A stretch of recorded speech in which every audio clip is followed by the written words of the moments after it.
브리티시 컬럼비아의 차가운 바다에서의 일상적인 다이빙이 예상치 못한 방향으로 흘러갔습니다. 한 젊은 혹등고래가 다이버에게 다가와서 떠나지 않았습니다. 이는 호기심이 아니라 도움을 요청하는 조용한 신호였습니다. 그 몸 아래에는 수천 개의 따개비로 덮인 충격적인 발견이 있었고, 이는 시간과의 경주를 촉발했습니다. 과연 무엇이 밝혀질까요? 계속 지켜봐 주세요. 폭풍 전의 고요. 태양의 빛이 물을 뚫고 들어와 하우 사운드의 수면에 기묘한 빛의 패턴을 드리웠습니다. 브리티시 컬럼비아 해안의 차가운 물에서 다이빙을 하던 마크 앤더슨은 이 평범한 9월의 날이 그의 인생을 바꿀 것이라는 사실을 전혀 알지 못했습니다. 다이빙 경력이 10년이 넘고 수백 번의 다이빙과 수천 장의 수중 사진을 찍은 그였지만 그가 마주할 상황을 준비할 수는 없었습니다. 그날 가시성은 뛰어나서 약 30m에 달했습니다. 물은 차가웠고 섭씨 12도였지만 매우 맑았습니다. 마크는 해조류 숲을 느긋하게 헤엄치며 바위 바닥에 흩어져 있는 빛나는 불가사리들을 카메라에 담았습니다. 그는 작은 해삼 무리를 발견하고 가까이 다가가서 클로즈업 사진을 찍으려 했습니다. 그때 그는 물의 움직임에서 거의 감지할 수 없는 변화가 느껴졌습니다. 뭔가 큰 것이 근처에 있었습니다. 마크는 천천히 돌아서 호기심 많은 물개나 이 지역에서 흔히 볼 수 있는 작은 고래를 기대했지만 그가 본 것은 그의 숨을 먹게 했습니다. 젊은 혹등고래가 약 3m 떨어진 곳에서 떠 있었습니다. 그 움직임은 이상했고 이 장엄한 생물들이 보이는 일반적인 우아한 행동과는 달랐습니다. 하지만 그가 본 것은 그의 숨을 먹게 했습니다. 고래와 같은 동물들이 우리가 생각하는 것보다 더 지능적이라고 생각하시나요? 동물의 지능에 대한 당신의 생각을 나누어 주세요. 물속의 낯선 존재들. 새끼 고래는 어색하게 움직이며 다이버를 주시하고 있는 듯했습니다. 그 거대한 생물에 비해 작은, 비정상적으로 표현력이 풍부한 눈은 걱정을 드러내며 거의 도움을 요청하는 듯했습니다. 마크는 숨을 참으며 카메라를 켰습니다. 야생고래 새끼와 이렇게 가까운 만남을 가지게 된 것은 놀라운 일이었지만 그 동물은 촬영에 관심이 없는 듯 보였습니다.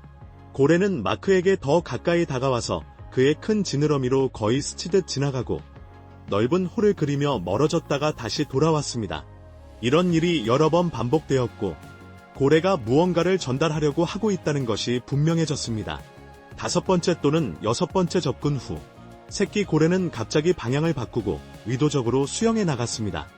약 20m를 간 후 그 고래는 멈추고 돌아서 다이버가 따라오는지 확인했습니다. 마크는 망설였습니다. 야생동물을 열린 바다에서 쫓는 것은 위험할 수 있지만 새끼 고래의 행동이 거의 절박하게 느껴져서 마크는 행동해야 한다고 느꼈습니다. 그는 게이지와 나침반을 확인한 후 그의 예상치 못한 동반자를 따라가기 시작했습니다. 그들은 북동쪽으로 수영하며 해안에서 점점 멀어졌습니다. 물은 깊어지고 햇빛은 점점 희미해졌습니다. 매 30에서 40m마다 새끼 고래는 잠시 멈추어 마크가 따라올 수 있도록 했습니다. 따개비가 드디어 한 부분에서 제거되자 마크는 작업이 끝나지 않았다는 것을 알았습니다. 고래의 나머지 몸을 다루면서 그는 무엇을 발견하게 될까요? 탐험하기 전에 모든 분들께 특별한 요청이 있습니다. 만약 여러분이 어떤 식으로든 저를 도와주실 수 있다면 알림벨을 눌러주시고 구독 버튼을 눌러주세요. 이 채널에 큰 도움이 됩니다. 그렇게 해주신다면 저는 여러분을 위해 이 프로그램을 더 좋게 만들기 위해 최선을 다하겠습니다. 약속할게요. 초기 구조 시도. 500m 이상을 수영한 후 그들은 작은 수중 계곡에 도착했습니다. 얕은 물에서 마크는 그를 오싹하게 만든 것을 보았습니다. 적어도 14m는 되는 거대한 혹등고래가 거의 움직이지 않고 떠 있었습니다. 멀리서 보았을 때 그 몸은 이상한 회색 덩어리로 덮여있는 것처럼 보였습니다. 마크가 가까이 다가가자 그것은 따개비라는 것을 깨달았습니다. 하지만 이 따개비들은 고래에서 흔히 볼 수 있는 작은 패치가 아니었습니다. 두꺼운, 단단한 층이었고 어떤 부분에서는 몇 센티미터 깊이로 거의 전체 몸을 덮고 있었습니다. 눈과 분수공 근처의 작은 공간을 제외하고는 거의 모든 부분이 덮여 있었습니다. 새끼 고래는 큰 고래, 아마도 어미에게 다가가서 부드럽게 쿡쿡 찔렀습니다. 마치 그녀가 움직이도록 격려하는 것처럼. 그러나 그녀는 거의 반응하지 않았습니다. 물속에서도 마크는 그녀의 호흡이 느리고 불규칙하다는 것을 알 수 있었습니다. 긴급함을 깨달은 그는 조심스럽게 접근했습니다. 그의 손은 약간 떨리며 그의 벨트에 고정된 티타늄 도구를 집으려 했습니다. 그는 이러한 극심한 따개비 성장이 심각한 건강 문제의 신호일 수 있다는 것을 알고 있었습니다. 일반적으로 고래의 강한 면역 체계가 이러한 기생충을 막아줍니다. 뭔가 그녀를 약화시켰습니다. 조심스럽게 마크는 가장 큰 따개비 덩어리를 제거하기 시작했습니다. 이 작업은 육체적으로 힘든 일이었고, 그는 고래의 피부를 손상시키지 않도록 조심해야 했지만, 단단한 성장을 제거하기 위해서는 어느 정도 힘을 주어야 했습니다. 새끼 고래는 가까이 머물며 보호하듯이 돌고, 부드러운 소리를 내며 물속에서 에코처럼 울렸습니다. 어미는 거의 움직이지 않았고, 마크가 나타날 때마다 가끔 거대한 눈을 깜빡였습니다. 약 30분의 집중 작업 끝에 마크는 식탁 크기만한 영역을 정리했습니다. 그러나 마크가 따개비를 제거하는 동안 그는 물속에서 훨씬 더 위험한 무언가가 숨어 있을 것 같은 느낌을 떨쳐낼 수 없었습니다. 그는 다음에 무엇을 발견하게 될까요? 도움 요청. 하지만 그것은 바다의 한 방울에 불과했습니다. 거대한 고래의 몸은 여전히 거의 완전히 따개비로 덮여 있었습니다. 마크는 혼자서는 이 일을 감당할 수 없다는 것을 알았습니다. 게다가 그의 공기 게이지는 거의 비어가고 있었습니다. 그는 급히 수면으로 올라가 방향을 잡았습니다. 보트에 돌아와 그는 라디오를 잡고 해양 포유류 구조를 요청했습니다. 그의 목소리는 긴급함으로 떨렸습니다. 저는 마크 앤더슨, 인증된 다이버입니다. 저는 하우사운드 입구에서 북동쪽으로 약 1마일 떨어진 곳에 있습니다. 저는 심각한 상태의 성체 혹등고래를 발견했습니다. 고래의 몸은 거의 완전히 따개비로 덮여 있으며 거의 움직이지 않습니다. 근처에 새끼 고래도 있습니다. 다행히도 경험이 풍부한 전문가가 전화의 반대편에 있었습니다. 고래의 크기, 상태, 위치를 확인한 후 구조팀은 1시간 이내에 현장에 도착할 것이라고 말했습니다. 그 1시간은 끝이 보이지 않았습니다. 마크는 고래들이 여전히 그곳에 있는지 확인하기 위해 마스크만 착용하고 계속 다이빙했습니다. 새끼 고래는 도움의 손길이 오고 있다는 것을 감지하는 듯 보였습니다. 더 이상 물을 튀기거나 돌지 않고 가끔 어미의 옆구리를 부드럽게 지느러미로 쿡쿡 찔렀습니다. 그러나 팀이 다음에 발견한 것은 구조의 방향을 완전히 바꿔놓을 것입니다. 전문 연구 활동. 정확히 53분 후 전문 해양 포유류 구조 선박이 수평선에 나타났습니다. 보트에는 6명의 전문가가 탑승해 있었습니다. 해양 생물 전문 수의사 2명, 구조 다이버 3명, 그리고 고래 행동 전문가 1명입니다. 빠른 평가 후 팀은 작업을 시작했습니다. 2명의 다이버가 특수 장비를 착용하고 물속으로 들어가 따개비를 제거하기 시작했습니다. 그들의 도구는 마크가 사용했던 칼보다 훨씬 효과적이었습니다. 그들은 고래의 피부를 손상시키지 않고 기생충을 안전하게 제거하기 위해 설계된 유압 스크레이퍼를 사용했습니다. 이 작업은 느리지만 꾸준하게 진행되었고 다이버들은 매 시간 교대했습니다. 사건 지휘자로부터 허가를 받은 마크는 가능한 한 도와주기 위해 합류했습니다. 새끼 고래는 근처에 머물며 모든 작업을 주의 깊게 관찰했습니다. 대부분의 따개비가 제거되자 수의사들은 더 철저한 검사를 진행했습니다. 그때 그들은 고래의 옆구리에 작은 혹이 있는 것을 발견했습니다. 이 종에서는 드문 일이었습니다. 휴대용 수중 초음파 장치를 사용하여 그들은 고래의 위장 안에 외부 물체가 있을 가능성을 발견했습니다. 짧은 논의 후 팀은 신중한 결정을 내렸습니다. 고래는 인근 해양 포유류 재활센터에서 추가 평가와 치료가 필요했습니다. 구조보트는 고래를 안전하게 긴급 치료를 위해 운반할 준비를 시작했습니다. 자연과의 예상치 못한 만남을 경험한 적이 있나요? 여러분의 가장 야생적인 야생동물 이야기를 아래 댓글에 공유해주세요. 동물 왕국이 여러분을 어떻게 놀라게 했는지 듣고 싶습니다. 다음에 일어난 일은 보트에 있는 모든 이들을 놀라게 했습니다. 그녀를 구하기에는 너무 늦었을까요? 회복과 헌신. 상황은 복잡하고 섬세했습니다. 고래는 약했고 사소한 스트레스조차 생명을 위협할 수 있었습니다. 그러나 다른 선택의 여지가 없었습니다. 즉각적인 개입 없이는 그녀의 생존 가능성이 매우 낮았습니다. 특수한 팽창식 지지 시스템과 부드러운 견인 방법을 사용하여 구조팀은 고래를 조심스럽게 해안으로 안내했습니다. 새끼 고래는 가까이 따라오며 결코 1m 이상 멀어지지 않았습니다. 해양재활센터에 도착하자 수의사팀은 작업을 시작했습니다. 그들이 고래 내부에서 발견한 것은 모두를 놀라게 했습니다. 산업용 어망의 큰 조각이었고 독성 물질로 심각하게 오염되어 있었습니다. 실험실 분석 결과 이 그물은 해양 생태계에서 가장 해로운 오염 물질 중 하나인 트리뷰틸틴을 포함한 유해한 방호제 처리된 것으로 나타났습니다. 이건 마치 시한폭탄과 같아요. 라고 수의사, 팀장인 챔 박사가 마크와 함께 실험실 보고서를 검토하며 말했습니다. 고래가 그물을 삼켰을 때 화학 물질이 그녀의 위장에서 분해되기 시작하고 혈류로 들어갔습니다. 시간이 지남에 따라 독소는 그녀의 지방 조직에 축적되어 그녀의 전체 몸에 영향을 미쳤습니다. 검사 결과 그녀의 장기에 상당한 스트레스가 가해졌고 간이 비대해지고 염증의 징후가 나타났습니다. 신장은 많은 스트레스를 받고 있으며 그녀의 면역체계는 심각하게 약화되었습니다. 아마도 이것이 따개비 감염이 이렇게 심각해진 이유일 것입니다. 라고 하자 박사가 설명했습니다. 우리가 개입하지 않았다면 며칠만 더 지났어도 회복이 불가능했을 것입니다.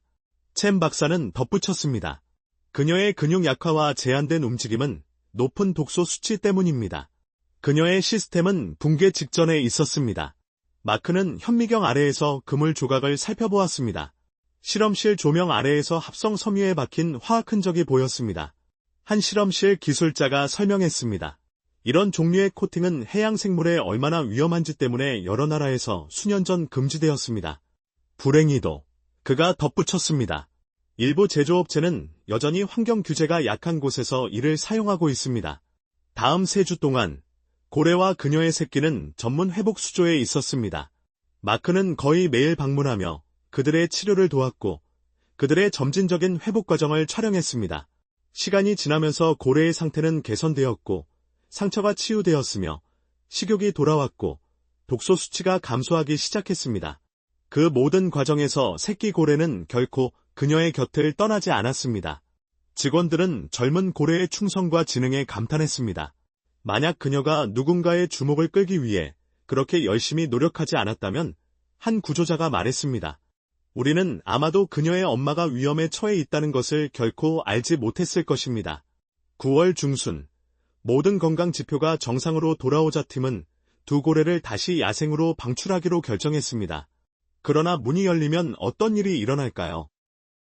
그들은 살아서 나갈 수 있을까요? 바다로 돌아온 후의 관찰. 날씨는 따뜻하고 유난히 맑았습니다. 수십 명의 사람들이 해변에 모여 감동적인 순간을 목격했습니다.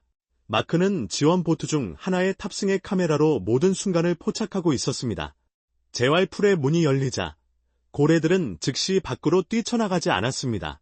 대신 그들은 입구 근처에 머물며 마치 무슨 일이 일어나고 있는지 이해하려는 듯했습니다. 그런 다음 완벽한 동기화로 어미 고래와 그녀의 새끼가 앞으로 잠수하며 열린 바다로 수영하기 시작했습니다. 짧은 거리를 간 후 그들은 멈췄습니다. 두 고래는 차례로 물속에서 뛰어올라 거대한 물보라를 일으켰습니다. 모든 관중에게는 작별 인사이자 감사의 표현처럼 느껴졌습니다. 그들은 함께 천천히 북쪽으로 수영하며 하와이 근처의 겨울집으로 긴 여정을 시작했습니다. 그 후 몇 달 동안 고래 구조 이야기는 과학저널과 환경잡지에 실렸습니다. 전문가들은 도움을 요청하는 새끼 고래에 드물고 특별한 행동에 주목하며 이 놀라운 동물들의 지능을 증명했습니다. 마크는 그들의 여정을 계속 지켜보았습니다. 방출 전에 설치된 추적장치 덕분에 과학자들은 고래의 이동을 모니터링할 수 있었습니다. 데이터는 두 고래가 안전하게 하와이에 도착하여 큰 혹등고래 무리에 합류했다는 것을 확인했습니다. 그리고 놀라운 일이 일어났습니다. 다음 여름, 마크가 평소 다이빙을 하던 장소에서 두 개의 익숙한 형체가 수면 근처에 있는 것을 발견했습니다. 보트로 다가가자 그는 그들이 바로 어미와 새끼 고래라는 것을 깨달았습니다. 이제 건강하고 강한 그들이 돌아온 것이었습니다. 작은 흉터를 제외하고 생명을 구하는 수술에 기여 어미 고래는 활기차 보였습니다. 그들은 마크의 보트 근처에 거의 1시간 동안 머물며 그에게 새로운 사진을 찍고 순간을 포착할 기회를 주었습니다. 이제 훨씬 더 커진 새끼 고래는 보트에 부드럽게 지느러미로 스치며 다가왔습니다. 이 이야기는 단순한 성공적인 해양 구조에 관한 것이 아닙니다. 그것은 인간과 야생 동물 간의 깊은 유대감을 상기시켜줍니다. 한 다이버의 연민과 숙련된 구조팀의 헌신 덕분에 두 마리의 놀라운 동물이 생명의 두 번째 기회를 얻었습니다. 자연이 우리가 예상치 못한 순간에 놀라게 하는 방식이 있다고 생각하신다면 좋아요와 구독 버튼을 꼭 눌러주세요. 매주 공유하는 놀라운 야생 동물 순간들을 놓치고 싶지 않으실 겁니다. 그리고 가장 예상치 못한 사건 속에서 마크의 인생은 영원히 바뀌게 됩니다. 마크 앤더슨에게 그날 수면 아래에서의 경험은 모든 것을 바꿨습니다. 구조 이전 그는 카메라와 바다에 대한 열정을 가진 숙련된 다이버였습니다. 그러나 그 어미 고래와 새끼 고래의 고통과 회복력을 목격한 후 그의 내면에 무언가가 변화했습니다. 그는 예전 직장을 떠나 그 고래들을 구하는데 도움을 준 해양 포유류 구조센터에 합류했습니다. 이제 마크는 고래의 얽힘을 도와주고 해변에 좌초된 동물들에게 응답하며 태평양 해안에서 부상당한 물개, 돌고래, 그리고 저어새를 돕는 바다 보존의 최전선에서 시간을 보냅니다. 그의 사진은 한때 개인적인 기념품이었지만 이제는 새로운 목적을 띠게 되었습니다. 많은 사진들이 해양 생태계, 플라스틱 오염, 그리고 우리가 육지에서 취하는 모든 행동이 결국 바다에 영향을 미칠 수 있다는 것을 가르치는 교육 프로그램과 공공인식 캠페인에 등장하고 있습니다. 고래 방출 직후 촬영된 가장 상징적인 이미지 중 하나는 새끼 고래가 점프하는 장면으로 태양빛이 바다 물보라를 통해 반짝이고 있습니다. 오늘날 그 사진은 전 세계의 교실, 방문자 센터, 해양연구소에 걸려 있습니다. 매년 혹등고래가 브리티시 컬럼비아로 돌아올 때 마크도 물속으로 돌아옵니다. 그는 카메라와 조용한 희망을 가지고 파도 아래로 잠수하며 익숙한 실루엣을 찾습니다. 바다는 광활하고 확률은 희박합니다.